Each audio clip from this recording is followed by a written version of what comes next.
paz do Senhor, tudo bem? Vamos estudar mais uma lição do discipulado. Vamos falar hoje sobre a lição, o título, O Discípulo e o Perdão. É a 7ª lição do segundo módulo. Vamos iniciar fazendo uma breve oração? Ó Deus, obrigado, Senhor, por mais esta aula do discipulado. Peço a Tua bênção, a Tua presença. Fale conosco, Pai, através da Tua palavra, em especial com aquele que vai assistir esta lição. Que tudo seja para a Tua glória, no nome de Jesus. Amém. O texto bíblico diz assim, suportando-vos e perdoando-vos uns aos outros, se alguém tiver queixa contra o outro, assim como o Senhor vos perdoou, assim fazei vós também. Colossenses 3,13. A introdução ela diz assim: antes de defini-lo, pode-se dizer que o perdão, do ponto de vista humano, é mais dos ensinos de Deus que não se encaixa no raciocínio do homem insensato. Se alguém o ofendeu, logo tem de ser punido por você. O escritor evangélico americano Wagner diz que o perdão é uma espécie de absurdo divino. Quando o crente perdoa, ele está simplesmente doando algo. Sim, doar é a palavra que resume o perdão. Separe a palavra perdoar em duas partes, P e doar. O P é você. O crente efetua um doar santo, completo e restrito. O perdão, então, é doar. Um doar que envolve renúncia, diálogo, presente e sacrifício. Então, o escritor aqui americano, o evangelista, ele fala que o perdão é um dos absurdos de Deus, que não se encaixa no raciocínio do homem sensato, né? Porque se alguém te ofendeu, tem que ser pago pela mesma moeda. E esse escritor americano aqui, esse evangelista, ele diz que a palavra perdão, ela é dividida em P e doar, ou seja, P é a pessoa e doar é quem está perdoando. Então, perdão, ele quer dizer perdoar, vem de doar. Então, quando eu perdoo, eu estou doando algo importante, que é o perdão.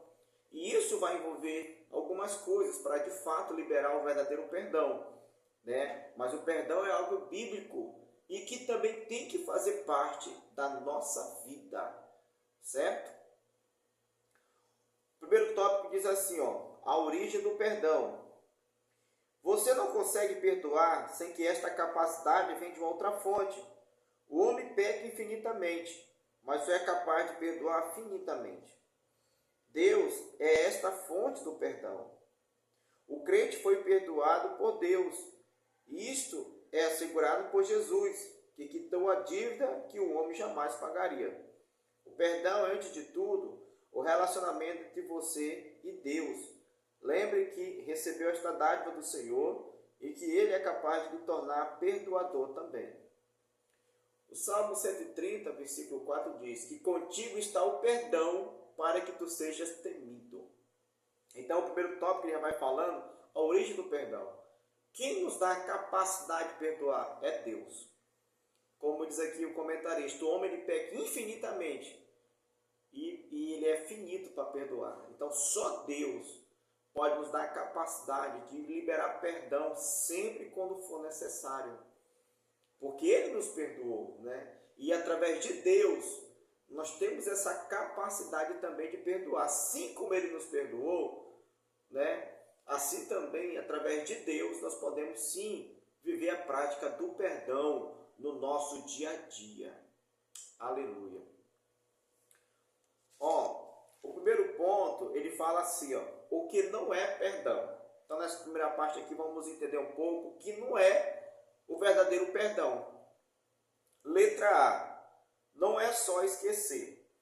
Se você sublimar a ofensa, escondê-la dentro do seu subconsciente, não adianta, jamais esquecerá. Lá adiante, relembrará a ofensa e o perdão ficou pela metade. Então, perdoar não é só esquecer. Não, vou esquecer, fingir que não aconteceu nada. Não existe, até porque quando se libera o perdão de verdade, você não esquece. Só que quando você libera perdão, tudo aquilo que que envolvia aquele problema, aquela situação, ela deixa de existir. Então, quando a pessoa tenta só esquecer, lá na frente vai lembrar do problema. Pode passar 10 anos, pode passar o tempo que for. E principalmente quando ela revê o ofensor, aí vem tudo à tona, vem um flash de tudo que aconteceu. Parece que está acontecendo naquele exato momento. Como é que pode uma pessoa que está com 20 anos, às vezes até falecido, pode fazer mal para alguém que está vivo? Porque o perdão não é simplesmente uma atitude, é um sentimento também. Né? Então, só fingir que esqueceu, guardar no subconsciente, não vai resolver. Tem que ser tratado. Tá certo? Letra B. Não é deixar o tempo sarar. É uma atitude de espera silenciosa e paciente pela mudança de quem errou. Mas lembrando do exemplo de Deus, ele fez algo pelo pecador. O erro não aparece e nem desaparece por acaso. Deixar o tempo sarar é fugir da responsabilidade cristã. Para que haja perdão, o ofendido tem que agir. Então, o que não é perdão é só deixar o tempo sarar. Não, com o tempo aí vai resolver esse problema. Não. O ofendido ele tem que agir. Quem sofreu a ofensa, ele tem que agir, ele tem que tomar uma posição, ele tem que fazer algo, inclusive até mesmo falar para o ofensor o que aconteceu. Porque às vezes tem situações que o ofensor não tem consciência do que ele fez. Né? Às vezes é uma atitude ali, parece que tão simples para o ofensor, que ele não percebeu que aquilo causou uma mágoa no coração do ofendido. Então, deixar o tempo sarar não vai resolver. Isso é fugir da responsabilidade cristã. O ofendido ele tem que agir para que o perdão de fato seja executado. Letra C. Não é fazer as pazes.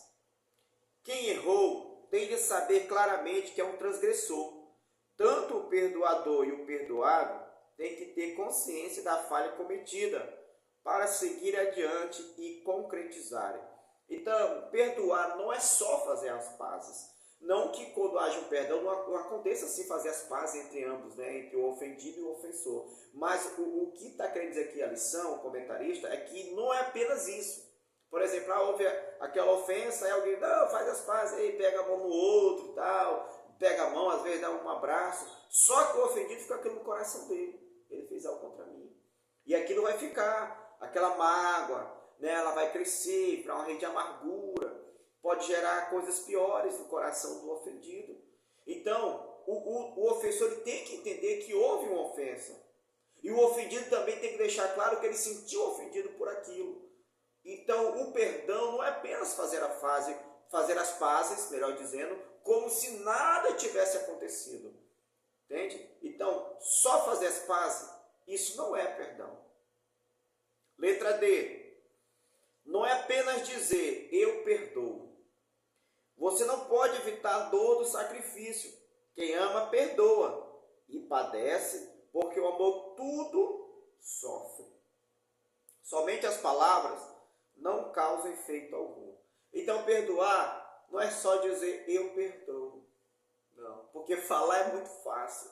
O verdadeiro perdão, ele vai exigir sacrifício, renúncia, sabe? Ele vai abrir mão de certos direitos, do seu ego. Então, só falar assim, não, eu te perdoo. Isso não vai resolver, isso não é perdão. Por quê? Porque às vezes a pessoa pode até falar, mas no coração dele a mágoa vai continuar. E o ofendido vai continuar tendo queixa contra o ofensor. E o perdão não vai ser completo. Entende? Então, perdoar é muito mais do que apenas falar, eu te perdoo. Segundo ponto, vamos falar aqui de como perdoar. Ou seja, de que maneira de fato eu vou praticar o perdão, eu vou liberar perdão. A. Seja realista. Faça uma avaliação do erro para que seja tomada uma atitude a partir da verdade. Se não fizer isso, você pode ser levado por exageros e emoções e inexatidões. Só um momento.